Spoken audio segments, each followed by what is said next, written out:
దేవుని నామంలో అందరికీ వందనాలు. ఈరోజు దేవుని వాక్య సందేశం. నీ పేరును బట్టి నిన్ను ఎరుగుదును. నిర్గమాకాండం 33వ అధ్యాయం 17వ వచనం.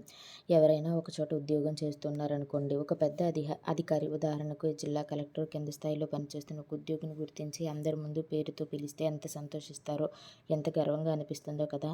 మరి అలాంటిది ఆ దేవాది దేవుడే నీ పేరును బట్టి నిన్ను ఎరుగుదును అంటున్నారు. నేను అబ్రహాం దేవుడును, ఇస్సాకు దేవుడును, యాకోబు దేవుడును, సజీవుల దేవుడును అని చెప్తున్నారు. దేవుని కోసం నీవు క్రయం చెల్లించినప్పుడు, అది నీ సమయం, నీ ధనం, నీ శక్తి ఏదైనా కావచ్చు. ఆయన కోసం ఆత్మలను సంపాదించినప్పుడు, ఆయనకు మహిమ కలిగించే పనులు చేసినప్పుడు దేవుడు ఖచ్చితంగా సంతోషిస్తారు. అంతేకాక నీవు దేవుని ఎద్దకు చేరినప్పుడు ఖచ్చితంగా నిన్ను చూసి సంతోషించి, ఇదిగో నా బిడ్డ పేరు పలానా, నా కోసం ఎంత క్రయం చెల్లించారు అని నీకు కిరీటం ఇస్తారేమో కదా, అందరి ముందు సన్మానిస్తారేమో కదా. తను తాను హెచ్చించుకునేవాడు కాదు కానీ దేవుని చేత గుర్తింపబడినవాడు, హెచ్చింపబడినవాడు గొప్ప కదా. అట్టి ఆశీర్వాదాన్ని అందరూ పొందుకోవాలని కోరుకుంటూ వందనాలు.